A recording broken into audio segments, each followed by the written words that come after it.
नाजरीन, मैं हूँ रामीन सैयद और आप देख रहे हैं प्रोग्राम खबर क्या है। नाजरीन, आज के प्रोग्राम में कुछ अहम मौज़ूआत पर बात होगी। सबसे पहले आपको बताएंगे सिंध हुकूमत और नादरा के दरमियान बिलाखिर 3 साल के बाद एक मुआहिदा तय पा गया है, जिसके तहत नादरा सूबे के 2,68,000 बुजुर्ग शहरियों को सीनियर सिटीजन कार्ड बनाकर देगा, जिसके बाद बुजुर्ग शहरी सरकार के पास रजिस्टर हो जाएंगे।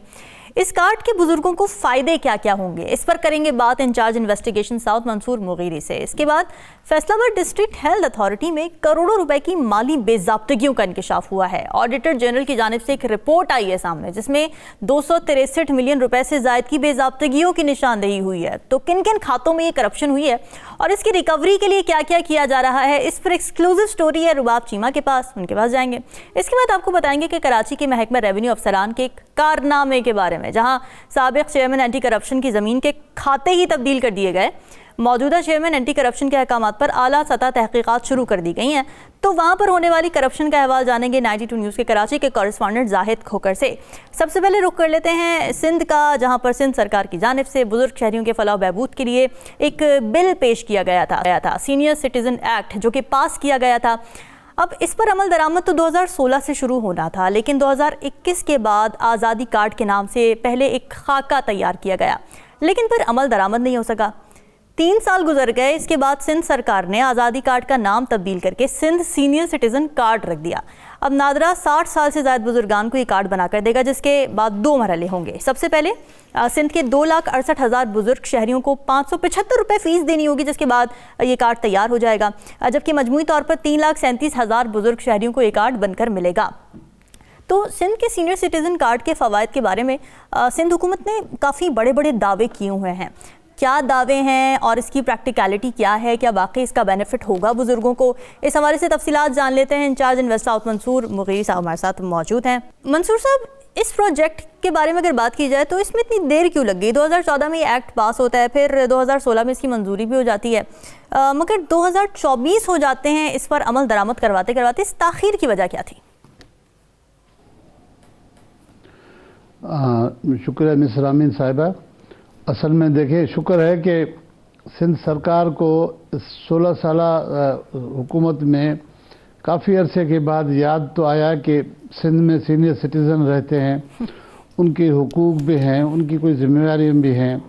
तो मुख्तलिफ वजूहात हैं बिल पास होने के बाद, बजट के इशूज़ से, और फिर यहाँ पर इशू ये है कि पैरिटी आप किसको देते हैं, तरजीह जो है वो बहुत और चीज़ों पे दे रहे हैं। तो इस वजह से इस प्रोजेक्ट को देर हुआ। अच्छा। चलो, फिर भी लोग कहते हैं कि शुक्र है जो है इस प्रोजेक्ट का आगाज़ हो गया है। नादरा को उन्होंने पार्ट पेमेंट भी दे दिए 40%। इस प्रोजेक्ट का मकसद यह है कि जो सिंध में सीनियर सिटीजन्स रहते हैं, जिनकी उम्र 60 साल से अबो है, उनको मेडिकल और दीगर सहूलियात फराहम की जाएंगी। अच्छा। अभी तक जो है कोई 2,68,000 का नादरा के साथ हुआ है कि उनको 15 करोड़ 40 लाख रुपए Sindh government social welfare department को अदा करेगी, और उसकी जो है किस्तें नादरा को दी जाएंगी। उसके तवस्सुत से ये कार्ड बनेंगे। पहले फेज़ में 2,68,000 है, और दूसरे फेज़ में मजमूई तौर मिला के 3,37,000 सीनियर सिटीजन हैं जिनके ये कार्ड बनेंगे। और जैसे जैसे बजट इनको मिलता जाएगा, इस तरह से सीनियर सिटीज़न की तादाद बढ़ाती जाएगी। और मजमूई तौर पे नादरा ने निशानदेही की है कि 4 मिलियन तकरीबन 40 लाख शहरी हैं सिंध के, जिसको सीनियर सिटीज़न कहते हैं या बुजुर्गान कह सकते हैं, जिसकी उम्र 60 साल और 60 साल प्लस है। तो अच्छा, 40 लाख लोगों को फायदा होगा। लेकिन उम्र की ही है एलिजिबिलिटी क्राइटेरिया में, या फिर उम्र के साथ साथ कोई और फैक्टर्स भी है? जैसे होता है ना कि आपका सोशल स्टेटस क्या है, इकोनॉमिक फैक्टर आ जाता है बीच में कि कितनी आपकी तनख्वाह थी, अब आप क्या करते हैं, कितने आपके अखराजात हैं, ये चीज़ें भी देखी जा रही हैं कार्ड बनाने से पहले? न, मेरे ख्याल में अभी तक इस चीज़ को उन्होंने वाज़ेह नहीं किया है। उन्होंने कहा है कि जो ज़रूरतमंद लोग हैं 60 साल, अमीर कबीर के लिए तो शायद ये ना हो, उनका स्टेटस देखेंगे उसके बाद ही होगा। बल्कि मैंने ये भी पूछा कि जो मुलाजमीन रिटायर हो जाते हैं, उनकी पेंशन तो मिलती है उनको, क्या वो इसके काबिल होंगे? तो मुझे बताया गया कि जी, रिटायर्ड मुलाजमीन भी इसके काबिल होंगे। अच्छा। क्योंकि उन पर भी बहुत सारे ऐसे होते हैं कि हाँ जी हाँ, कुछ की औलादें नहीं होती, कुछ बूढ़े हो जाते हैं और कुछ की ज़रूरियात पूरी नहीं हो सकती, तो उनको सरकार की जानिब से ये मेडिकल और दीगर सहूलियात दी जाएंगी इस कार्ड की तवज्जो से। ठीक है, और ये सिर्फ हेल्थ फैसिलिटीज़ ही होंगी इस कार्ड के अंदर या फिर कोई और फ़ायदे भी हैं जो कि मिलेंगे बुज़ुर्गों को? देखें, जो एक्ट है, एक्ट में बताया गया है कि फ़िलहाल इनको मेडिकल की फैसिलिटी होगी, हॉस्पिटल्स में, अच्छे हॉस्पिटल्स में इनका इलाज होगा।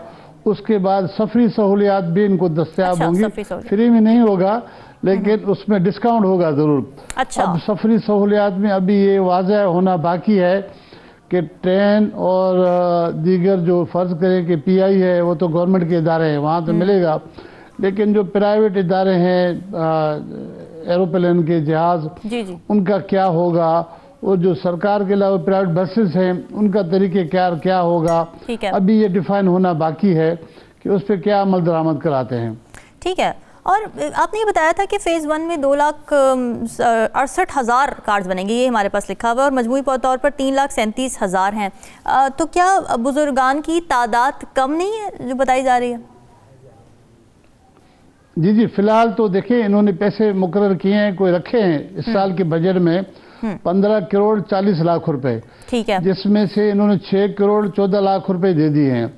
तो हो सकता है अगले साल इसको पैसों को बढ़ाया जाए। ये फिगर तो बहुत कम है, लेकिन शायद ये पायलट प्रोजेक्ट है, ये देखना भी चाह रहे हैं कि शुरू में जितने ये 2,68,000 बना रहे हैं इसमें जो है इश्यूज कौन से आ रहे हैं, मामला कौन से आ रहे हैं, कौन से हॉस्पिटल जो है वो उनको सही ट्रीट दे रहा है नहीं दे रहा है। तो इस वजह से भी एक समझो कि 2,68,000 लोगों को ये कार्ड मिलेगा। ये एक पायलट प्रोजेक्ट है। मजमूई तौर इनको 40 लाख कार्ड बनाने हैं, क्योंकि 40 लाख सीनियर सिटीजन इस वक्त जो है वो 60 और 60 को क्रॉस कर चुके हैं। अब ये हो सकता है कि साल 2 साल में इनकी उम्रें बढ़ जाएं, कुछ लोग 60 में पहुंच जाएं, मजीद जो इनकी फिगर बढ़ जाए, 40 से 45 लाख हो जाए या 50 लाख भी हो सकता है, क्योंकि 10 साल तो इनको लग गए हैं यहाँ पर स्टार्ट लेने में। तो मजमूई तौर ये कार्ड बनाने में कहा तो ये जा रहा है कि 2 सालों में ये बना कर देंगे या 3 सालों में। अच्छा, अभी कहना मुश्किल है कि सरकार की जानिब से। जी। अच्छा, ये ई प्रोसेस के बारे में भी ज़रा बताएगा, क्योंकि ज़रा हम एक अवेयरनेस भी क्रिएट कर रहे हैं ना अपने प्रोग्राम के ज़रिए। जो बुज़ुर्ग हमें देख रहे होंगे उनको पता हो कि जो ज़रूरतमंद है उसने इस कार्ड को हासिल कैसे करना है, उसने वो फॉर्म कहाँ जमा कराना है जाके, किस तरह से प्रोसीजर होगा, जाना कहाँ पर है, इस बारे में अगर आप थोड़ा गाइड कर सकें। देखिए, ये अभी कार्ड नादरा बनाएगी, उसके बाद महकमा सोशल वेलफेयर के पूरे सूबे में दफातर हैं, ठीक है, वहाँ से आगाही मुहिम दी जाएगी, वहाँ से बताया जाएगा कि इनका तरीक़ेकार क्या है। फिलहाल तो नादरा को कहा गया है कि जो आपके पास 60 और 60 प्लस उम्र वाले जो लोग हैं उनके आप कार्ड बनाएं, वो खुद ही बना रहे हैं। अभी इनके डिस्पैच का क्या तरीका होगा और जो चीज़ें हैं जो प्लस माइनस होंगी तो उनको कौन हलक करा के देगा, क्योंकि ये डिपार्टमेंट है सोशल वेलफेयर, ये उन्हीं का काम है। उनके पूरे सूबे में ज़िले लेवल पे दफातर मौजूद है, तो लोगों को अगर कोई दुश्वारी होती है, कोई नहीं रह जाते हैं, यकीनन पहले साल में तो बहुत रह जाएंगे और हो सकता है शोर शराबा भी हो, बहुत सारे लोग जगहों पे कोई एहतजाज भी सामने आ जाए कि हमारे नहीं बने इनके बने। सही बात। या ये भी इल्ज़ाम लग सकता है कि सरकार ने अपने लोगों को बना के दिया है, सिफारशी लोगों को, मनपसंद लोगों को बना के दिया है, वो जो असर हकदार है। जब इस तरह के प्रोजेक्ट शुरू होते हैं, अब इसके अंदर देखें ना, जैसे आपने एक लूप होल तो आपने बता दिया है कि सरकारी जो अफसरान हैं जो रिटायर हो जाते हैं उनको बेशक पेंशन तो मिलती रहती है, लेकिन वो भी एलिजिबल हैं इस कार्ड को हासिल करने के लिए। तो फिर यहाँ पर आती है करप्शन, जो कि मुमकिन है, बेज़ाब्तगियाँ सामने आ सकती हैं, नवाजने की बातें हो सकती हैं, अकरबा परवरी हो सकती है, तो वो भी फैक्टर्स हैं इसके अंदर।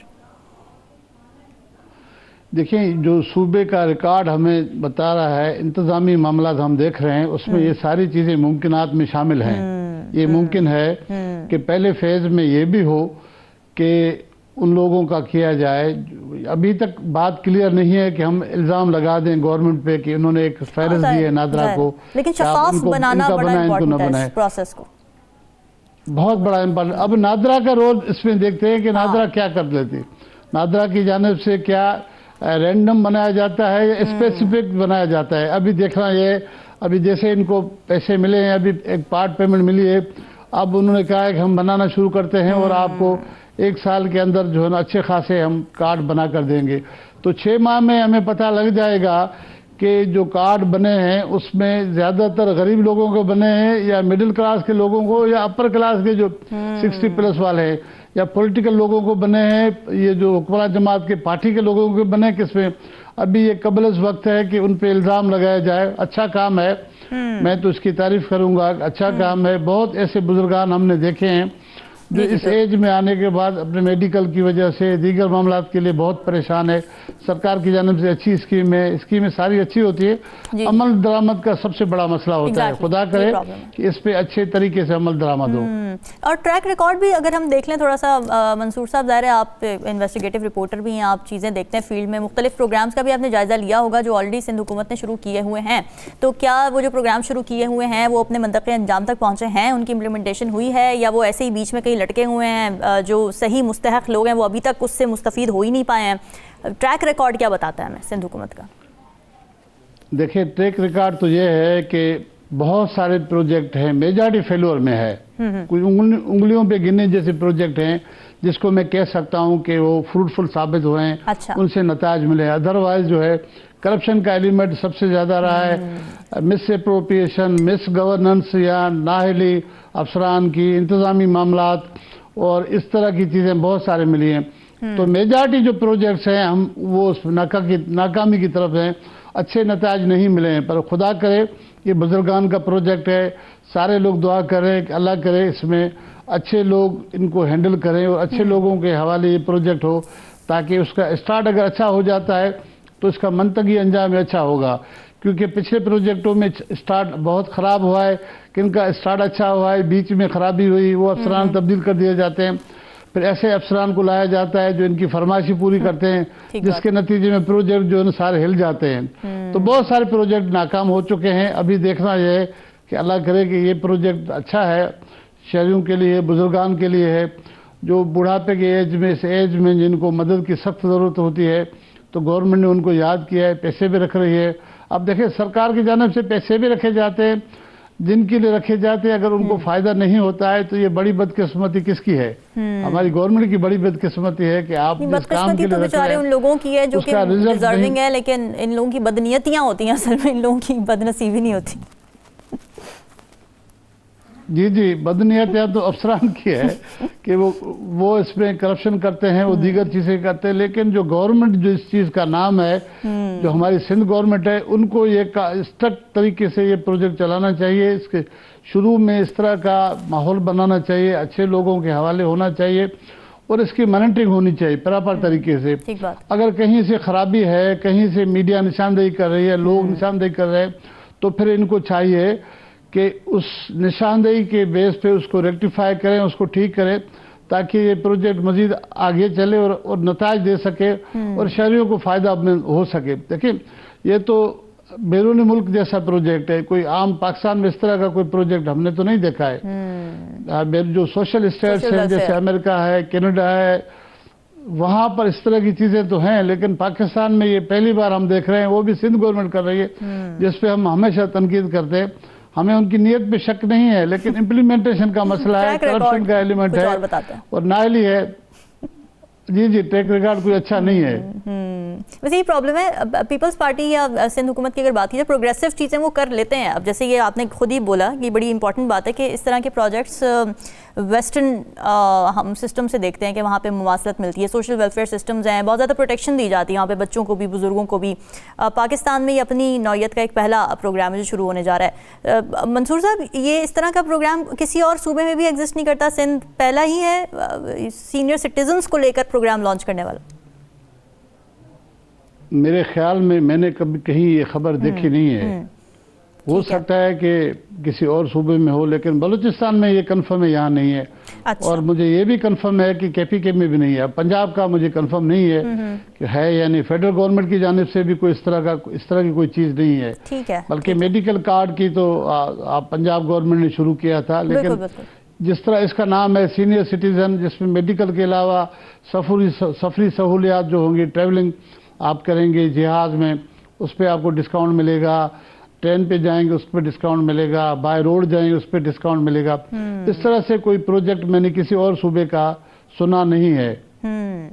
और मंसूर से भी डिपेंडेंस भी ख़त्म करेगा ना। अगर हम इसका थोड़ा सोशल पहलू भी देखें तो ज़ाहिर है जो बुज़ुर्ग होते हैं, जो माँ बाप जब बूढ़े हो जाते हैं तो उनकी डिपेंडेंस बच्चों पर बहुत ज़्यादा हो रही होती है, और बच्चे अगर उस तरह से इंगेजिंग ना हो अपने पेरेंट्स के साथ, उस तरह से उनको फैसिलिटेट ना कर रहे हो, तो ज़ाहिर है फिर स्टेट की जिम्मेदारी हो जाती है ये उनको फैसिलिटेट करना। तो स्टेट अपनी रिस्पॉन्सिबिलिटी उठा रही है, ये बड़ी इंपॉर्टेंट बात है। ये बहुत बड़ी इम्पॉर्टेंट है कि पाकिस्तान में वो भी सिंध गवर्नमेंट जो है उन्होंने ये जिम्मेवारी महसूस की है।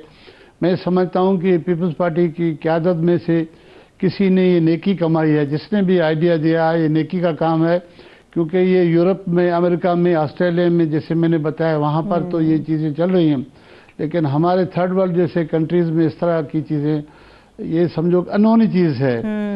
जिस तरह से लेकर आए हैं तो खुशी भी बहुत लोगों को हो रही है। महकमा सोशल वेलफेयर के जो लोग हैं वो बहुत खुश हो रहे हैं।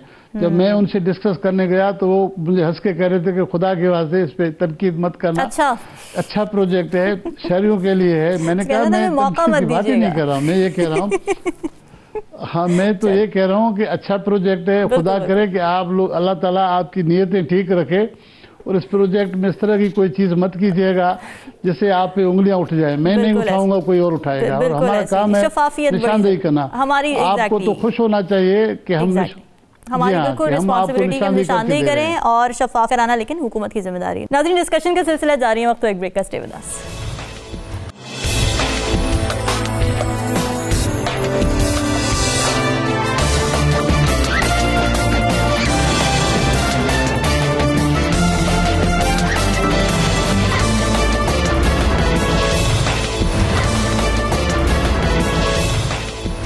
वेलकम बैक जी। फैसलाबाद की डिस्ट्रिक्ट हेल्थ अथॉरिटी में करोड़ों रुपए की माली बेजाब्तगियों का इंकशाफ हुआ है। ऑडिटर जनरल की एक रिपोर्ट सामने आई है जिसमें 263 मिलियन रुपए से ज़ायद की बेजाब्तगियों की निशानदेही की गई है। रिपोर्ट में ये भी सामने आया है कि सीओ हेल्थ ऑफिस में अद्वियात और आलात की खरीदारी की मद में 213 मिलियन रुपए की बेजाब्तगियाँ हुई हैं। तो इस हवाले से एक्सक्लूसिव रिपोर्ट है, हमारी रिपोर्टर हमारे साथ मौजूद है रुबाब चीमा। रुबाब, वेलकम टू।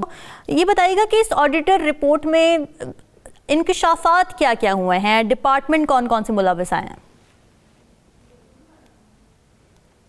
जी बिल्कुल रामीन, जैसे कि आपको पता है कि फैसलाबाद पंजाब का दूसरा बड़ा शहर है। यहाँ पर अगर हम सहूलियात की बात करते हैं तो तिब्बी सहूलियात की फ्राहमी तो पहले ही कुछ ख़ास नहीं है, लेकिन अगर हम बात करें महकमा सेहत के अफसरान की तो उनकी जानिब से भी कौमी ख़जाने को जो है वो भरपूर अंदाज से लूटा जा रहा है। अगर हम बात कर लेते हैं ऑडिट रिपोर्ट की जो कि 92 को मसूल हुई है, तो इसी रिपोर्ट की सबसे पहले हम बात करते हैं तो इसमें ही बेज़ाब्तियाँ बहुत ज़्यादा जो है वो सामने आई हैं। अगर बात की कर ली सीओ हेल्थ और इसके साथ जो है वो 3 डिप्टी जो है वो इसके साथ ही जो 3 डिप्टी, अगर हम बात करते हैं सीओ हेल्थ की तो उसके साथ जो है 3 डिप्टी डिस्ट्रिक्ट हेल्थ ऑफिसर जो हैं वो भी साथ मुलव्वस हैं इसमें, जो कि करप्शन में बाकायदा शामिल हैं। अगर हम इसकी बात करते हैं तो ये साल 2023 और 22 के दरमियान जो है 26 करोड़ की जो है बेज़ाब्तियाँ हमारे सामने आई हैं। अच्छा, इस किस मद में ये बेज़ाब्तियाँ हैं, सबसे पहले उसकी बात करते हैं। इसमें जो है वो ज़ेरे इर्तबा जितने भी मंसूबे थे वो शामिल हैं। अद्वियात की खरीदो फरोख्त, साथ ही साथ जो सर्जिकल और लेबॉर्ट्री में सामान इस्तेमाल होता है उसकी मद में ये जो बेज़ाब्तियाँ हैं ये की गई हैं। दूसरी जानिब अगर हम बात कर लेते हैं कि क्या कौन कौन से हॉस्पिटल्स इसमें शामिल हैं, तो इसमें जो है वो फैसलाबाद के मुख्तलिफ हॉस्पिटल शामिल हैं। उसमें अगर हम बात कर लेते हैं समनाबाद हस्पताल की, तो उसमें अगर हम सबसे पहले बात करें तो 21 समनाबाद हस्पताल की अगर हम बात करते हैं तो इसमें जो है वो 2 करोड़ 11 लाख की बेज़ाब्तियाँ की गई हैं। लेबॉर्ट्री का सामान खरीदा गया है, साथ ही साथ जो है वो सर्जिकल जो सामान है वो भी खरीदा गया है। लेकिन ये जो तमाम तर सामान की खरीदारी है ना ही तो ये रजिस्टर्ड की गई है, ना ही मुतल्लिका अथॉरिटी को इसके बारे में बताया गया है, और ना ही जो है इसके बारे में जो फंड्स थे उसको मंजूर करवाया गया है। इस तरह की मतलब कोई चीज़ रिकॉर्ड का हिस्सा ही नहीं बनाई गई, लेकिन कौमी ख़जाने को जो है वो 26 करोड़ रुपए का टीका लगा दिया गया है, जिसकी वजह से जो है वो इसके ऊपर जो है तहकीकात भी की जा रही है। तहकीकात में भी जो है आपको पता है कि किस तरह से हमारी तहकीकात होती हैं, काम जो है वो शुरू कर दिया जाता है, कार्रवाई शुरू तो होती है लेकिन वो बस जो है वो एक फाइलों की ज़ीनत बन के रह जाती है। अभी अगर हम बात करते हैं अफसरान का जिक्र आ गया, वरना ज़्यादातर तो रिपोर्टों में क्या होता है कि नायब कासिद चपड़ासी, सिक्योरिटी गार्ड, इन पर डाल दिया जाता है सारा का सारा मलबा और अफसरान निकल जाते हैं साइड से। तो ये तो एक एटलीस्ट इम्पॉर्टेंट बात है, अच्छी बात है इस रिपोर्ट की कि इसमें निशानदेही हुई है अफसरान की। ऐसे ही है जी बिल्कुल, इसमें तो बाकायदा तौर पे अगर आप रिपोर्ट पढ़ें ना, जैसे कि हमारे पास अभी रिपोर्ट मौजूद भी है, तो उसमें बाकायदा तौर पर जो है वो सीईओ है तो उसके साथ जो है 3 मजीद अफसरान जो हैं उनको जो है वो हाईलाइट किया गया है, उनका नाम बाकायदा लिया गया है कि इनकी जानिब से जो है वो करप्शन का बाजार गर्म किया जा रहा है। और ये देख रहे हैं आप कि इसमें जो है वो फैसलाबाद के तमाम जो दही और मराकज़ सेहत है वो तो शामिल है, साथ में यहाँ पर जो है समनाबाद हॉस्पिटल और साथ ही साथ नुसरत फ़तेह अली खान अस्पताल में भी जो है वो करप्शन का जो है बाजार बाकायदा तौर पर गर्म किया गया है। अगर हम इसमें बात कर लेते हैं समनाबाद हॉस्पिटल की, तो उसमें 8,90,000 रुपए की जो है ना बेज़ाब्तियाँ की गई हैं। इसमें यहाँ के जो MS हैं वो भी शामिल हैं। अच्छा, अगर ये सिर्फ जो है वो सीईओ है तक, यहाँ दीगर अफसरान तक बात नहीं है, अस्पतालों के जो MS हैं वो भी इन तमाम चीज़ों में मुलव्वस हैं। उनकी जानिब से भी जो है वो ये अपना हिस्सा जो है इसमें डाला गया है। जितनी भी ये बेज़ाब्तियाँ हुई हैं, जितना भी ये घपला हुआ है, वो सब इसमें शामिल है। तो रुबाब, ये जब नाम आ गए हैं सामने तो अभी तक कार्रवाई कोई शुरू हुई है? आपने पता किया, कुछ मालूमात मिली आपको इस बारे में? रिकवरी का कोई शुरू हुआ हो सिलसिला, कोई मअतलियाँ हुई हो? जी बिल्कुल, इसके बारे में मैं वही तो आपको बता रही थी कि हमारा खुशकिस्मती से कह लें कि इनकी खुशकिस्मती है जिसकी वजह से इनके इतने हौसले बुलंद हैं कि कार्रवाइयाँ होती हैं, लेकिन कागजी कार्रवाइयाँ होती हैं। बाकायदा एक मतलब तफ्तीश की जाती है, लेकिन वो तफ्तीश जो है वो कागज़ों की हद तक की जाती है, फ़ाइलों का हिस्सा बना दिया जाता है, कार्रवाइयाँ शुरू की जाती हैं, लेकिन उसके ऊपर प्रॉपर जो है अगर सज़ा जज़ा का कोई सिलसिला हो तो फिर तो ये मामलात रुक सके। जब अफसरान को भी पता है कि एक चीज़ शुरू होनी है तो बस वो कागज़ों का हिस्सा बन जानी है, तो फिर वो लोग भी इसको इतना सीरियस नहीं लेते। और अभी तक अगर हम इस केस की बात करते हैं तो ऑर्डर रिपोर्ट को जो है वो काफ़ी दिन गुजर गए हैं, लेकिन उसके बावजूद जो है तहकीक का हुक्म तो दिया गया है अफसरान बाला की जानिब से, लेकिन तहकीक क्या हुई है? तहकीक यही हुई है, इनको बुलाया गया है, इन्होंने कोई अपनी बात सुनाई है और वो तमाम चीज़ें जो है वो कागज़ों की ज़ीनत बन गई हैं। अच्छा, यानी कोई उनकी जानिब से मुतमईन बख्श, तसल्ली बख्श जवाब भी नहीं दिया गया और अभी तक कोई प्रैक्टिकल कार्रवाई का आगाज़ नहीं हुआ है। तो रुबाब, इससे पहले भी हम देख रहे हैं कि रिपोर्टें आती रहती हैं, इस तरह की ना रिपोर्ट्स आती हैं, इंक्वायरी बैठती है, रिपोर्ट सामने आ जाती है, मीडिया पर भी ले आते हैं, उस पर शोर मचता है, ज़ाहिर है कि मीडिया हमारी तो रिस्पॉन्सिबिलिटी है निशानदेही करना, मगर उसके बाद रिकवरी, अब देखिए ना कौमी ख़जाने को कितना ज़्यादा नुकसान पहुंचा रुबाब यहाँ पे, लेकिन उसको कोई पूछने वाला नहीं है। यही तो मैं रामीन में आपको यही बताने लगी हूँ। अगर हम फैसलाबाद के अस्पतालों की बात करें ना, तो वहाँ पे सहूलियात का बहुत ज़्यादा फुकदान है, मशीनरी की बहुत ज़्यादा जो है वो यहाँ पर किल्लत है। अगर कुछ मशीनें हैं भी हैं तो वो इस कदर ख़राब हैं। अच्छा। यानी कि 1 करोड़ से ज़ायद आबादी फैसलाबाद में मौजूद है, लेकिन उसके लिए तिब्बी सहूलियात ही नहीं है। और एक तो तिब्बी सहूलियात का फुकदान है, दूसरा जो अफसरान बाला जिन्होंने ये तमाम चीज़ें अस्पतालों को प्रोवाइड करनी है, सेहत की सहूलियात को बेहतर बनाना है, उनकी जानिब से भी जो है वो घपले किए जा रहे हैं, बेज़ाब्तियाँ की जा रही हैं, वो तमाम तर चीज़ें जो हैं वो उधर इन्वेस्ट की जा रही हैं, बजाय कि गरीब आवाम को उनका हक़ मिले वो बिल्कुल नहीं मिल रहा, और ऊपर से बेज़ाब्तियाँ जो हैं वो खुलम खुला की जा रही हैं। अगर इनके ख़िलाफ़ मतलब कार्रवाइयाँ होती हैं, ऐसी ऑर्डर रिपोर्ट्स हम अगर हासिल करते भी हैं, अफसरान तक पहुँचाते भी हैं, तो क्या होता है कि ये कोई ना कोई बहाना बनाकर उसको किसी न किसी चीज़ की मद में अपनी इस करप्शन को जो है वो छुपा लेते हैं, दबा लेते हैं। इस वजह से ये जो सिलसिला है ये रुक नहीं पा रहा। आए रोज़ जो है, इससे पहले भी, ये सिर्फ अभी तो ऑर्डर रिपोर्ट जो हमारे पास आई है ये तो है, ये इससे पहले भी कई बेज़ाब्तियाँ जो हैं वो महकमा सेहत की जानिब से की गई हैं। कहीं जो है वो करप्शन मेडिसिन की मद में हो रही होती है, कहीं जो है वो अमला जो है वो बहुत ज़्यादा जो मतलब चीज़ें वहाँ पर मौजूद हैं उसकी कोई प्रॉपर मेडिसिन जो है वो मरीज़ों को कुछ लिख के दी जा रही होती है, अस्पताल में वो मौजूद नहीं होती है, जबकि वो हुकूमत से रिसीव की जाती है, लेकिन वो मेडिसिन कहाँ जाती है ये तो अभी तक हमें भी नहीं पता चल सका। बड़ी अनफॉर्चुनेट बात है। अच्छा रुबाब, जब ये बात करते हैं कि ये अफसरान इसमें मुलविस थे, तो ज़ाहिर है उनकी फिर तकर्रियों पर भी बात होनी चाहिए कि उनकी हायरिंग क्या मेरिट पर हुई? क्या उनकी हायरिंग में ही फ्लॉस थे? क्या उनको सही मेरिट पर हायर ही नहीं किया गया? क्या उनका बैकग्राउंड चेक ही नहीं किया गया? क्या पॉलिटिकल इन्फ्लुएंसेस के अंदर उनकी हायरिंग हुई? ये बड़ा अहम सवाल है। ये देखिए रामीन, अब अगर हम ये बात कर लेते हैं तो आपको पता है कि सियासत हमारे मुल्क में इस टाइम जो है बहुत ज़्यादा अरूज पे है। हर चीज़ के पीछे, हर इंसान, हर अफसर के पीछे कुछ ना कुछ बैकग्राउंड पे ऐसे उसको सहारे मिले हुए हैं, ऐसी सपोर्ट है कि वो मतलब इस तरह के काम इतने दीदा दलेरी से कर रहा है। बहुत सारी चीज़ें जो हैं हमारे साथ जब इन्वॉल्व हो जाती हैं तब हम जो है वो दीदा दलेरी से काम करने लग जाते हैं। यही काम अगर हम अपने जो है प्रॉपर अंदाज से करें, अपनी ड्यूटी को ड्यूटी समझें। जैसे अभी आपने बात की कि मेरिट पे चीज़ें हो रही हैं, बहुत सारी चीज़ें मेरिट पे भी होती हैं, लेकिन जब इक़्तिदार में आ जाते हैं लोग तो अपनी उस सीट की जो ज़रूरत है उसको समझने की बजाय अपनी ज़रूरियात पे जो है वो ज़्यादा ध्यान दिया जाता है कि किस तरह से जो है वो ख़ुद को फ़ायदा पहुँचाना है, बजाय कि गरीब आवाम जिसके लिए आपको चुना गया है उसको फ़ायदा पहुँचाया जाए। तो सबसे पहले जो है वो अपने फ़ायदे को देखा जाता है। अफसरान से लेकर अगर हम निचले तबके तक आ जाए, गार्ड तक, तो अस्पतालों में, महकमा सेहत में ये चीज़ें बहुत आम नज़र आ रही हैं कि मतलब ऊपर से काम शुरू होता है तो सभी जो हैं वो फिर आहिस्ता आहिस्ता अपने अपने हिस्से निकालते जाते हैं, अपनी अपनी चीज़ों को मैनेज करते जाते हैं, जिसका सबसे ज़्यादा नुकसान जो है वो गरीब आवाम को भुगतना पड़ता है। इस तरह की जब बेज़ाब्तियाँ होंगी, अस्पतालों से मेडिसिन चोरी की जाएगी, वहाँ से गायब की जाएगी, लेबॉर्ट्री का सामान गायब किया जाएगा, तो गरीब आवाम को वही टेस्ट जो है बाहर से महंगों दामों करवाने पड़ेंगे, क्योंकि वो सहूलियात उन्हें सरकारी सतह पर तो मिल नहीं रही।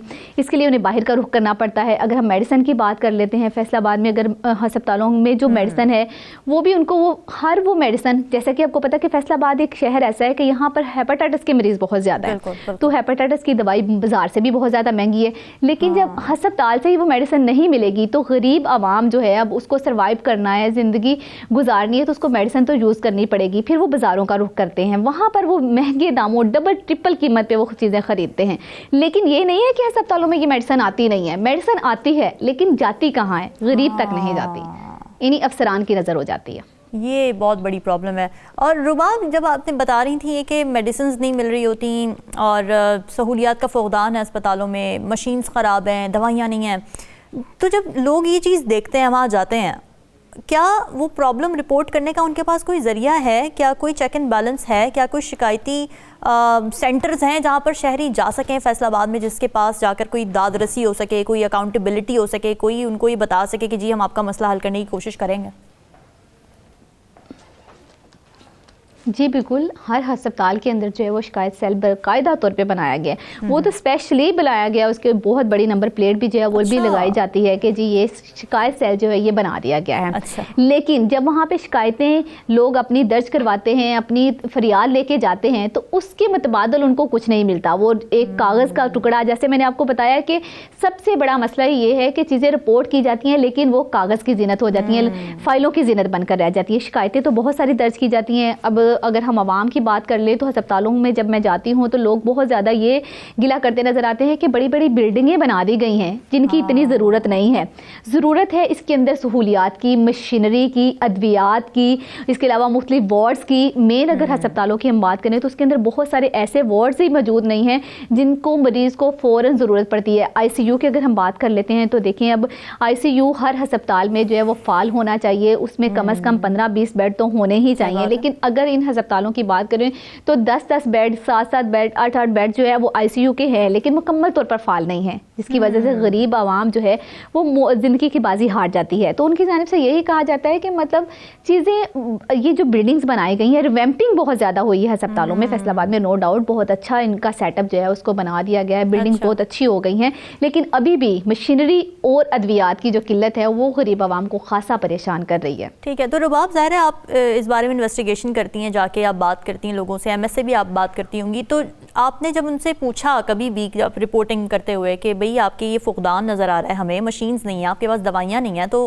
आप लोग क्या कर रहे हैं, इसकी वजह क्या है, रूट कॉज क्या है, वो बताते हैं क्या है, रीज़न क्या देते हैं? जी बिल्कुल जी रामीन, यही आप बात सुन ले। इस हवाले से अक्सर MS से मेरी बात हो जाती है, जिस भी किसी अस्पताल में जाऊँ, अलाइड 1, अलाइड 2 या दीगर अस्पताल में, तो उनकी जानिब से ये कहा जाता है कि 100% अद्वियात आ रही हैं। अच्छा, यहाँ पर तरीका वारदात क्या हो रहा है कि अस्पताल में जो पर्ची के ऊपर मेडिसिन लिख के दी जाती है उसके मुतबादल मरीज़ को कौन सी मेडिसिन मिलती है। यहाँ पर आपको जो है बुखार की दवाई मिल जाएगी, खांसी का सीरम मिल जाएगा, या बहुत ज़्यादा अगर कोई दवाई मिलती है तो आपको मैदे के चंद कैप्सूल मिल जाएंगे। लेकिन अद्वियात क्या लिखी होती हैं, अगर आपको मतलब अगर कोई बंदा है उसको हेपेटाइटिस का मरीज़ है, कैंसर का पेशेंट है, साथ अगर हम लगा लें कोई जहनी मरीज़ है, यानी कि इस तरह की जो मेजर दवाइयाँ, महंगी दवाइयाँ हैं वो अद्वियात हस्पतालों से मिल ही नहीं रही। ठीक है, तो मतलब इस तरह हस्पतालों में जो MS से बात करते हैं तो उनकी जानिब से तो ये कहा जाता है कि 100% अद्वियात मिल रही हैं। उसके मुतबादल जब हम निशानदेही करते हैं कि फ़लाँ मेडिसिन नहीं है तो उनकी जानिब से यही कहा जाता है कि ये जी स्टॉक अभी रिसेंट ही ख़त्म हुआ है, इसके लिए एप्लीकेशन दे दी गई है, अफसरान बाला को, सेक्रेटरी हेल्थ को बता दिया गया है, बहुत जल्द जो है ये मेडिसिन तमाम तर जो है वो आ जाएंगी। मशीनरी की बात कर लेते हैं, फैसलाबाद का अलाइड हस्पताल जो है वो बहुत बड़ा हस्पताल है, यहाँ पर डिवीजन भर से जो है वो लोग आते हैं। लेकिन यहाँ की अगर हम MRI मशीन की बात करते हैं तो हफ्ते में सिर्फ 2 दिन जो है वो MRI मशीन फाल होती है, बाकी 5 दिन वो ख़राब होती है। दूर दराज से डिस्ट्रिक्ट से लोग जब सफ़र करके आते हैं, अपना टाइम, छुट्टी और साथ साथ पैसा, हर चीज़ इन्वेस्ट करके आते हैं, लेकिन जब यहाँ आते हैं तो पता चलता है जी मशीन ख़राब है। तो इस तरह की बहुत सारी चीज़ें जो हैं वो शहरियों को फेस करना पड़ती हैं, उन्हें इस तरह की मसाइल का जो है वो सामना है। और इसकी बेसिक वजह क्या है कि ये जो करप्शन बेज़ाब्तियाँ 92 अभी हमारे सामने हम अपनी स्क्रीन पे लेके आए हैं, इस तरह की बेज़ाब्तियाँ जब तक तमाम महकमों में होती रहेंगी तब तक जो है वो गरीब आवाम की कोई सुनवाई नहीं होगी। अगर आवाम को उसका हक मिलता है, ये बेज़ाब्तियाँ रोकने के लिए अफसराने बाला जो हैं वो कोई प्रॉपर इक़दाम करेंगे, तभी जो है ये करप्शन भी जो है इसका भी खात्मा हो सकेगा और आवाम की भी जो है उसको भी बेहतर इलाज की सहूलत मिल सकेगी। ठीक बात है। और रुबाब, ज़ाहिर है हम एक तरफ जहाँ मशीन्स की और ये सामान जो होता है अस्पताल का, मटेरियल की जहाँ हम बात करें, तो दूसरी तरफ ह्यूमन रिसोर्स भी आता है। क्या डॉक्टर्स अवेलेबल होते हैं उन अस्पतालों में, स्पेशलिस्ट बैठे होते हैं? ये भी बहुत अच्छा सवाल आपने किया है। हम फैसलाबाद के सरकारी अस्पतालों की बात करते हैं, डॉक्टर्स बिल्कुल आते हैं, डॉक्टर्स मौजूद हैं, लेकिन हर वार्ड के अंदर अगर 4 डॉक्टर्स की ज़रूरत है तो आपको 2 डॉक्टर मिलेंगे। अच्छा। अगर हम सबसे बड़े फैसलाबाद के दिल के अस्पताल कार्डियोलॉजी की बात करते हैं तो यहाँ पर जो है डॉक्टर्स की शदीद किल्लत है। यहाँ पर MS के साथ इस हवाले से हमारी बात हुई, उनकी जानिब से ये कहा है कि बारहा जो है हमने अफसरान को, सेक्रेटरी हेल्थ को जो है वो दरख्वास्तें दी हैं कि हमारे पास डॉक्टर्स की शदीद कमी है, क्योंकि यहाँ पर मुल्तान तक से लोग जो है वो दिल का अस्पताल, क्योंकि फैसलाबाद का अकलौता कार्डियोलॉजी FIC अस्पताल है, तो यहाँ पर लोग आते हैं सिर्फ फैसलाबाद को ही नहीं, इसने देखना आसपास के तमाम ज़िले के लोगों को इसको देखना है। लेकिन डॉक्टर्स की शॉर्टेज, नर्सिस की शॉर्टेज, साथ में स्टाफ नर्सेज भी बहुत कम है। अच्छा। इसके अलावा अगर हम DHQ की बात करते हैं, सिविल अस्पताल अलाइड 2 की, तो यहाँ पर स्टाफ नर्सेज का इतना फुकदान है कि अगर वार्ड में आपको 4 स्टाफ नर्सेज चाहिए तो वहाँ पर 1 स्टाफ नर्स जो है वो काम कर रही है, और 24 घंटे के दौरान 3 शिफ्टें होती हैं, 3 नर्सें। अगर बहुत ज़्यादा भी ICU की हम बात करते हैं, ICU में हर एक पेशेंट के साथ 1 स्टाफ नर्स होनी चाहिए, लेकिन वहाँ पर 10 बेड में 1 स्टाफ नर्स है। अच्छा। तो इस तरह की जो चीज़ें हैं वो मिल के जो है वो अस्पतालों को बहुत ज़्यादा जो है मरीजों के लिए ख़ुसूसन जो है वो उन्हें सफ़र करना पड़ता है, परेशानी का बाइस। तो रुबाब, ये डॉक्टर्स की कमी या नर्सेस, ह्यूमन रिसोर्सेज की कमी की वजह क्या है? क्यों वहाँ पे एलोकेशन नहीं होती? क्या सैलरीज के इश्यूज़ हैं? क्योंकि ज़ाहिर है मेडिकल तो यहाँ पर अब हर कोई कर रहा है, प्राइवेट सेक्टर में भी अब तो मेडिकल की एजुकेशन MBBS करवाया जा रहा है, तो बड़ी खेपें निकल रही हैं डॉक्टर्स की, तो वो जा कहाँ रहे हैं फिर अगर वहाँ नहीं जा रहा है? अच्छा, अब मैं आपको ये बताती हूँ, ये जो अगर हम अलाइड 2 की सबसे पहले बात कर लेते हैं, तो ये जब स्टार्ट इसका अलाइड 2 का DHQ का स्टार्ट हुआ था, तो उस टाइम जो डॉक्टर्स की हायरिंग हुई थी, स्टाफ नर्सिस की हायरिंग हुई थी, उन्हीं लोगों के साथ चल रहे हैं। नई हायरिंग नहीं की जा रही। अच्छा। नए डॉक्टर्स नहीं हायर किए जा रहे, नए स्टाफ नर्सेज नहीं हायर की जा रही। हालांकि आपको पता है कि हमारे मुल्क में इस टाइम जॉब का कितना फुकदान है, डॉक्टर्स, नर्सेज और दीगर जितने भी डिपार्टमेंट है वो जॉब की तलाश में, लेकिन हुकूमत की जानिब से हायरिंग ही नहीं की जा रही। अफसरान, हमें MS से जब भी बात होती है, मुख्तलिफ MS हॉस्पिटल्स में हम जाते हैं, तो उनकी जानिब से यही कहा जाता है कि हम हर बार एप्लीकेशन देते हैं, हर बार दरख्वास्तें दी जाती हैं कि हमें डॉक्टर्स की ज़रूरत है, स्टाफ नर्सेज की ज़रूरत है, लेकिन वही बात मैंने आपको जैसे पहले की, बार बार मैं वही बात कर रही हूँ, ये चौथी दफ़ा हो जाएगी कि तमाम तर जो चीज़ें हैं वो सिर्फ कागज़ों का हिस्सा बन जाती हैं, रिकॉर्ड का हिस्सा बन जाती हैं। कोई जो है इस चीज़ को सीरियस ही नहीं ले रहा कि किस कदर ज़रूरत है स्टाफ नर्सेज की, डॉक्टर्स की। अगर हम बात कर लेते हैं स्पेशलाइज्ड जो डॉक्टर हैं, अगर किसी भी चीज़, अगर वार्ड है, अगर हम आइज़ की बात कर लेते हैं, डेंटल का कर लेते हैं, तो वहाँ पर आपको स्पेशल उस चीज़ का डॉक्टर जो है वो अगर इक्का दुक्का मिलेगा। ठीक है, यानी ह्यूमन रिसोर्स की बहुत ज़्यादा कमी। टाइम थोड़ा शॉर्ट हो गया। बाब, आपने बहुत इंपॉर्टेंट बातें की, बड़ी एक्सक्लूसिव स्टोरी थी, बड़ी कॉम्प्रिहेंसिव, हेल्थ सेक्टर पर भी इस पे गुफ्तगू हो गई। डिस्कशन का सिलसिला जारी है, वक्त एक ब्रेक का, स्टे विद अस।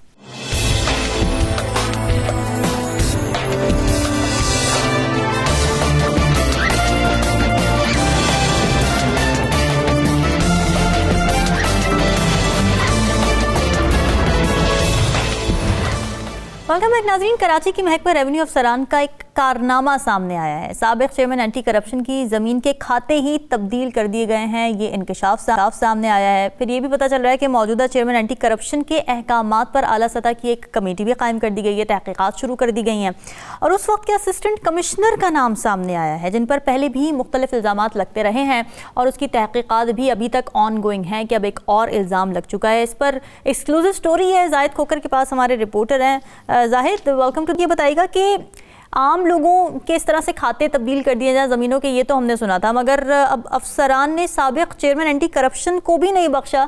माजरा क्या है? जी बिल्कुल, थैंक यू सो मच। और महकमा रेवेन्यू के अफसरान की जानिब से उनके जो किस्से हैं वो मुख्तलिफ रिपोर्ट्स हम देते रहते हैं, मगर ये ऐसा मामला है कि एक सीनियर तरीन अफसर जो रह चुके हों और साबिक चेयरमैन एंटी करप्शन, उसकी ज़मीन को भी रेवेन्यू अफसरान ने नहीं बख्शा है और उसके भी खाते तब्दील कर दिए गए हैं। ये जो साबिक चेयरमैन एंटी करप्शन हैं वो ये इस वक्त रिटायर्ड हो चुके हैं, वो मुख्तलिफ अहम ओहदों पर रह चुके हैं। वो डिप्टी कमिश्नर से लेकर सेक्रेटरी से लेकर even senior member board of revenue जो रेवेन्यू अफसरान हैं उनका बॉस होता है सिंध भर में, वो भी रह चुके हैं। उसकी ज़मीन के खाते भी तब्दील किए गए हैं। जब उनको पता चला कि ज़मीन के खाते तब्दील किए गए हैं तो उन्होंने मौजूदा चेयरमैन के साथ रब्ता किया और उनको ये सारा मामला जो है वो बताया। उसके बाद जो है तहरीरी तौर पर इसकी शिकायत की गई, जिसके बाद तहकीकात का आगाज़ कर दिया गया है। डायरेक्टर 2 की जानिब से एक ख़त भी लिखा गया है मुख्तार कार कोट डीजी को। ये ज़िला खैरपुर मीरस का मामला है और वहाँ पर जो मजमूई तौर पर ज़मीन थी 38 एकड़ 33 गुंटा, उसके खाते जो है वो तब्दील कर दिए गए। जो इस वक्त की इतलात हैं उसके मुताबिक जो साबिक असिस्टेंट कमिश्नर थे, जो साबिक मुख्तार कार थे, उनकी मिली भगत से और जो वहाँ के पटवारी थे उनकी जानिब से ये इस किस्म के खाते तब्दील कर दिए गए हैं। अब रिकॉर्ड तलब किया गया है उनसे, उनको कहा गया है कि आप इस मामले पर रिपोर्ट दे दें और जो मामला हैं उसके मतलब आगाह करें। डायरेक्टर 2 ने जो ख़त लिखा है उसमें मुख्तलिफ सर्वे नंबर दिए गए हैं कि इस सर्वे नंबर पे जो साबिक चेयरमैन एंटी करप्शन के नाम पर ज़मीन थी या उनके जो अहले खाना हैं उनके नाम पर जो ज़मीन थी उसके मतलब कहा गया है कि आप एक्चुअल पोजीशन बताएं। उसके बाद ये तहकीकात होगी और पता चलेगा कि किस तरह से ये खाते तब्दील कर दिए गए हैं। जब ये मामला चेयरमैन एंटी करप्शन के पास आया तो वो खुद भी हैरान हो गए कि कम से कम पूरी जो सिंध में इस तरह के मामला हमारे पास आते रहते हैं, मगर ये हैरान कुन बात यह है कि वो जो अहम ओहदों पर अफसर रह चुका हो उसी अफसर को जो है रेवेन्यू अफसरान की जानिब से उसकी ज़मीन के खाते तब्दील कर दिए गए। अब ये तहकीकात होगी और ज़ाहिर है आला सतही तहकीकात है, उसके बाद जो मामलात हैं वो सामने आएंगे। उसके बाद पता चलेगा कि इसमें कौन से अफसरान मुलविस हैं, उनके खिलाफ फिर कार्रवाई हो सकती है। जो हमें ज़रा ने बताया है कि उस वक्त जो मुख्तार कार थे इस वक्त एडिशनल डिप्टी कमिश्नर हैं और उस वक्त के जो असिस्टेंट कमिश्नर हैं वो भी अहम ओहदे पर हैं। उन पर मुख्तलिफ जहाँ पर भी वो जाते हैं, कराची में हो या दीगर जो अजला हैं वहाँ पर जहाँ पर पोस्टिंग उनकी हुई है, वहाँ पर इस किस्म के मामलात में मुलविस रहे हैं और उनके खिलाफ महकमा एंटी करप्शन में तहकीकातें भी जारी हैं। और ख़ास तौर पर जो ज़मीनों की तब्दीली, खातों की तब्दीली के हवाले से, और उन अफसरान ने इतनी जायदादें बनाई हुई हैं कि उनके असासों के मुतालिक भी जो है वो तहकीकात जारी है। और उनके असासों के मुतालिक इस वक्त तक जो हमें इतलात मिली हैं कि तकरीबन वहाँ इस्लामाबाद से लेकर कराची से लेकर दीगर जो अजला हैं वहाँ पर जो है उनकी बड़ी करोड़ों अरबों रुपए के जो है वो प्रॉपर्टीज़ उनके नाम पर है, उसके हवाले से भी तहकीकात जारी है। जी तो जाहिद, आपको क्या लगता है कि ज़ाहिर तहकीकात का हुक्म दे दिया गया है, रिपोर्टें भी तैयार हो जाएंगी, मगर क्या इस मरतबा भी लोग बच के निकल जाएंगे रिपोर्टें तैयार होने के बाद, या फिर इस दफ़ा कोई पकड़ में आ पाएगा, इस पर कोई कार्रवाई, ठोस इक़दामात लिए जा सकेंगे? देखें, ये तो हकीकत है कि जो रेवेन्यू महकमे का जो एक और अफसर तो दूर की बात है, मगर जो एक पटवारी होता है, जो एक तपदार होता है, वो इतना बासर होता है कि इसके खिलाफ कार्रवाई जो है वो होती हुई नज़र नहीं आती है। हाँ, इस तरह हो है क्योंकि ये मामला ज़रा पेचीदा है, इसमें हो सकता है क्योंकि अगर ये मामला किसी मेच्योर सतह पर पहुँचता भी है तो भी उसकी इतनी बासर लोग उसके पुष्ट पुनाई पर होते हैं कि वो उसके खिलाफ कोई कार्रवाई होनी होने नहीं देते हैं। और इस वक्त हमारे पास कई ऐसे तजुर्बात मौजूद हैं जो ऐसे ही अफसरान के ख़िलाफ़, जो उनके ख़िलाफ़ ठोस शवाहिद सबूत भी होते हैं, मगर उसके बावजूद भी उनके ख़िलाफ़ किसी किस्म की कोई कार्रवाई अमल में नहीं लाई जा सकती थी। बहरहाल इस वक्त हम उम्मीद कर सकते हैं इस वजह से कि मौजूदा जो चेयरमैन है, अगर वो चेयरमैन एंटी करप्शन रहे तो उसकी मौजूदगी में अगर ये बात साबित हो चुकी कि इन्होंने ये खाते तब्दील किए हैं और जुर्म साबित हो चुका है, तो फिर ज़रूर उनके खिलाफ मुकदमा दर्ज होगा, उनके खिलाफ ज़रूर कार्रवाई होगी। जी अच्छा जाहिद, ये बताएं कि senator member board of revenue की जानिब से एक हुक्मनामा जारी किया गया था और उसमें कहा गया था कि जिन लोगों के फौती खाते तब्दील नहीं हो रहे या उनके जो सेल्फ सर्टिफिकेट्स हैं वो जारी नहीं हो रहे, तो उनके इजरा के लिए कमेटी बनाई गई थी।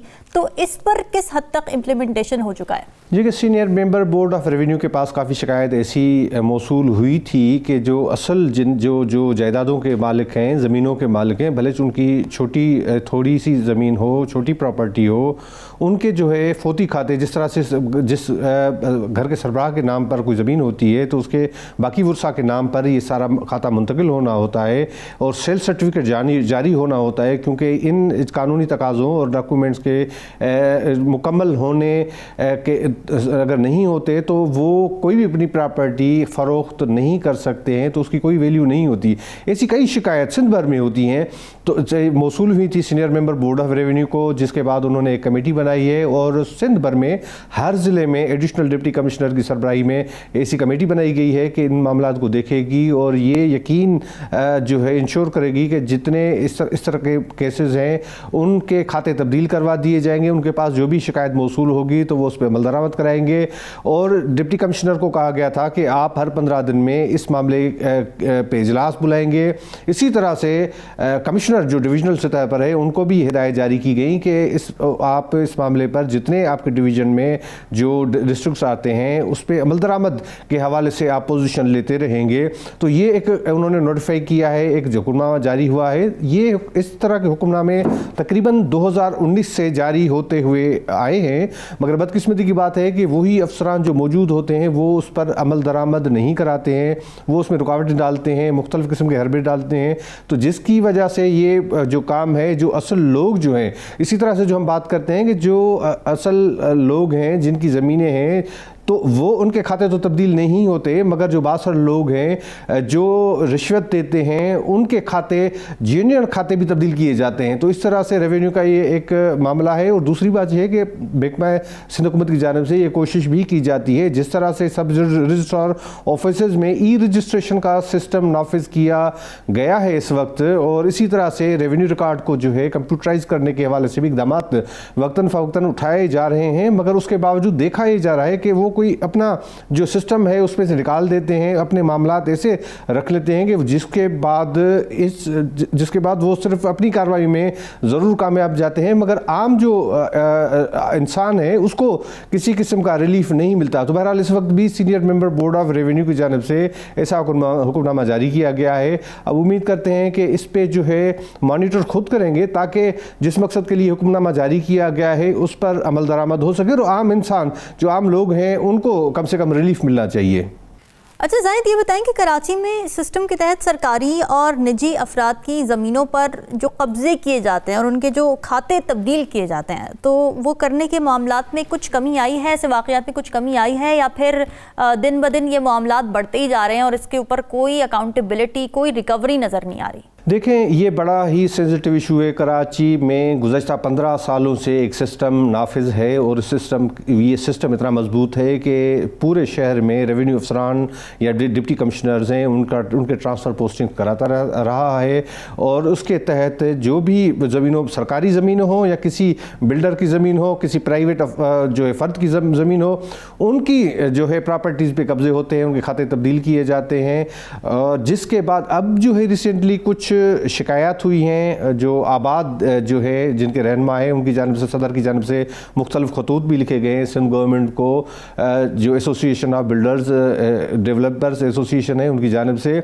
दूसरी जानिब जो कराची के ताजिर हैं उनकी जानिब से भी शदीद एहतजाज किया गया है इस मामले पर, और ये मामला जो है पीपल्स पार्टी के चेयरमैन बिलावल भुट्टो जरदारी के सामने भी रखा गया, और हाल ही में चीफ ऑफ आर्मी स्टाफ जो कराची में आए थे उसमें भी ये मामला उन्होंने रखे थे कि एक सिस्टम ऐसा है कि जो हमें काम करने नहीं देता है। इस सिस्टम के तहत जो एंटी इंक्रोचमेंट फोर्स है वो भी उसके लिए काम करता है। महकमा रेवेन्यू के जो अफसरान हैं वो सिस्टम के तहत को फैसिलिटेट करते हैं। तो इस तरह अगर हमारी ज़मीन पे कब्ज़ा होता है 100 एकड़ ज़मीन पे, तो फिर वो डिमांड करते हैं कि अगर आधी ज़मीन हमें दे दें और आधी ज़मीन आप रख दें।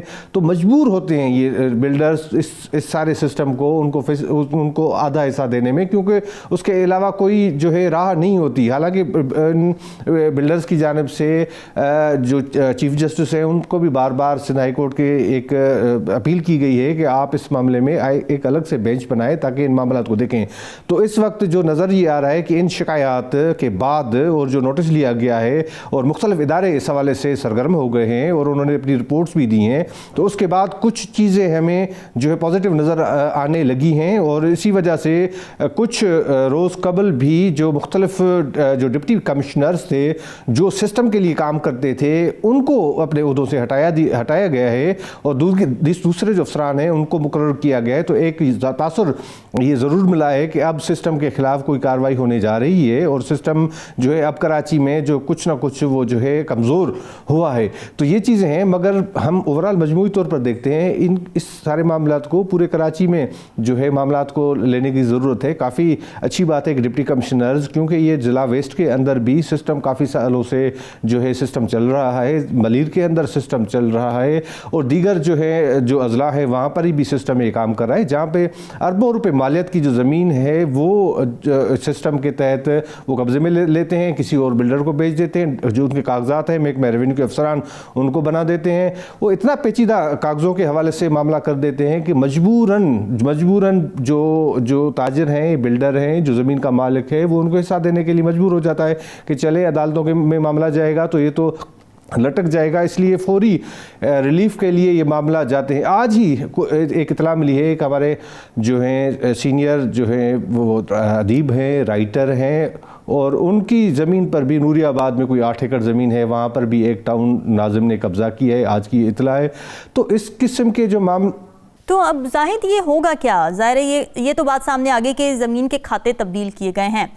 अब अकाउंटेबिलिटी तो चले हो ही रही है, तहकीकात तो हो ही रही हैं, मगर जो ये तब्दीलियाँ की गई हैं इसको रिवर्स करने के लिए क्या कुछ किया जा रहा है? देखिए, तब्दीलियाँ इसलिए की गई हैं कि वहाँ पे जो डिप्टी कमिश्नर्स हैं, वहाँ पे जो लोग हैं वो चला रहे थे सिस्टम। वेस्ट के अंदर एक नामवर शख्सियत हैं वो जो हमेशा सिस्टम वो चलाती रही है, ज़मीनों पे कब्ज़े करती रही है। अब ये है कि वो शख्सियत जो है वो सिंध से इधर से जाके बलूचिस्तान में बज़ाहिर बैठ गई है। तो उम्मीद की जा सकती है लोगों में ये है कि शायद अब जो है वो वेस्ट के लोग जो हैं वो कुछ ना कुछ सुख का सांस ले सके। और हम उम्मीद करते हैं कि वो उसको भले बलूचिस्तान में कोई और भी इससे भी और कोई अहम ओहदा दिया जाए ताकि जो सिंध के लोग हैं, जो यहाँ के रहने वाले लोग हैं, वो सुख का सांस ले सकें। चेहरों की तब्दीली होती है, जिस तरह से उनके जो है आशीर्वाद से लगाए गए जो डिप्टी कमिश्नर्स हैं उनको हटाया गया है, या सिस्टम के जो दीगर लोग हैं। देखिए, एक सिस्टम है जो इनका सिस्टम एक होता है, चेन ऑफ कमांड जो है एक ऊपर होती है, उसके नीचे जो मुख्तलिफ लोग हैं काम करते हैं, इसमें सरकारी अफसरान भी हैं और प्राइवेट लोग भी हैं। और इसी तरह से मिसाल के तौर पर कोरंगी ज़िला एक के हवाले किया गया है, वेस्ट एक के हवाले किया गया है, उसी और मलीर दूसरे के हवाले किया गया है। ये सारे लोग जो एक अम्ब्रेला के नीचे काम करते हैं, एक सिस्टम के नीचे काम करते हैं, जो अलग अलग उनको जिम्मेदारियाँ मिली हुई होती हैं। तो बहरहाल अब सिस्टम के तहत जो काम करने वाले जो अफसरान थे उनको ओहदों से हटा दिया गया है। अब कुछ अच्छे अफसरान आए हैं और उम्मीद करते हैं कि अच्छे अफसरान अच्छाई के लिए काम करेंगे, ना कि सिस्टम के लिए। ठीक है, अब बड़ी इंपॉर्टेंट ये एक्सक्लूसिव स्टोरी थी। जाहिद कोकर, बहुत शुक्रिया आपका। नाज़रीन, आज के प्रोग्राम से इतना ही। फीडबैक ज़रूर दीजिएगा। हमें दीजिए इजाज़त। अल्लाह हाफ़िज़।